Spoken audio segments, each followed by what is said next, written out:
was madness, a wild and reckless risk.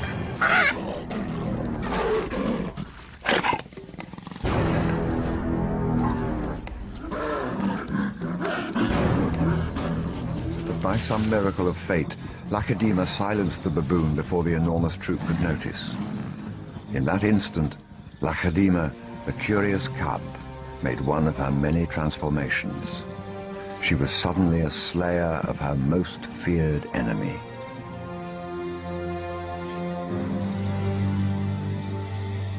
Quite suddenly, this already momentous kill took an amazing twist. Something moved in the dead baboon's fur. A day-old newborn.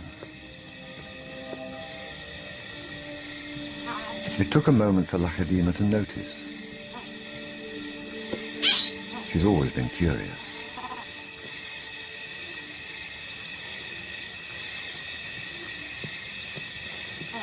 But instead of a swift bite to the neck, Lacedaemon stopped, then lay down with the baboon. She didn't know how to react.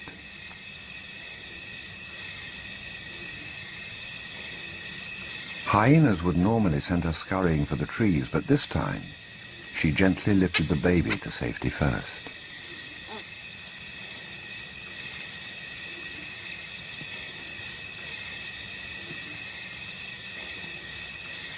Only then did she return to confront the hyena. It was an aggressive defense, protecting the baby, not defending her kill.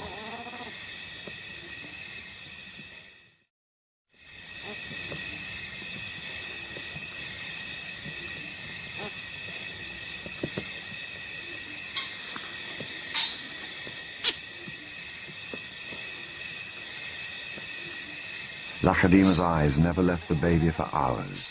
And strangely, this newborn started following her everywhere, reaching out to her, most likely imprinting on his new surrogate mother.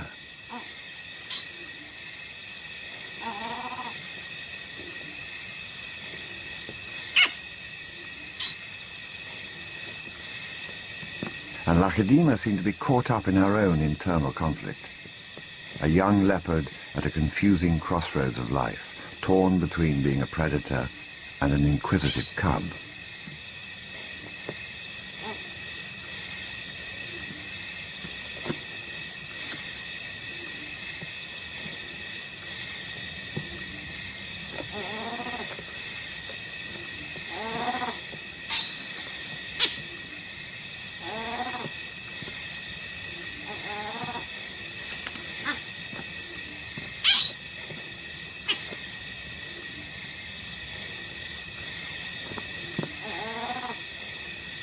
Perhaps something more maternal and compassionate started to grow within her at that moment.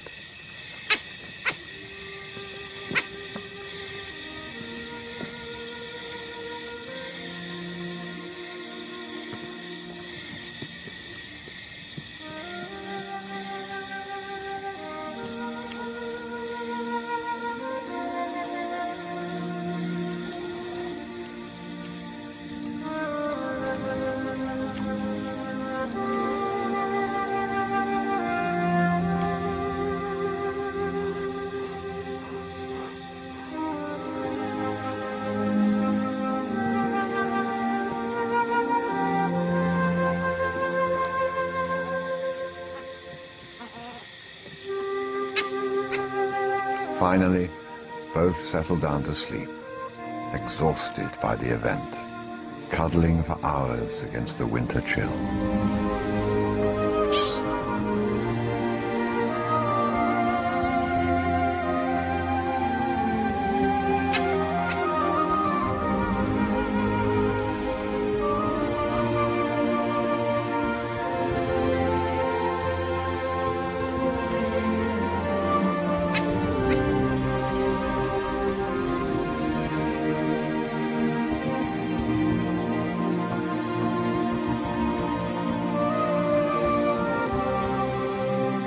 It was the cold that finally made the baby baboon go quiet, and Lacedaemon left the body to feed on the mother. But for a moment, the night had been filled with strangeness. Africa is so good at divulging little secrets, just when we think that we know it all so well. There are many myths and legends dancing around these ancient forests, where the owls call your name and the distant hippos speak to the gods. Another layer of mystery was added. The night the leopard lay down with the baboon.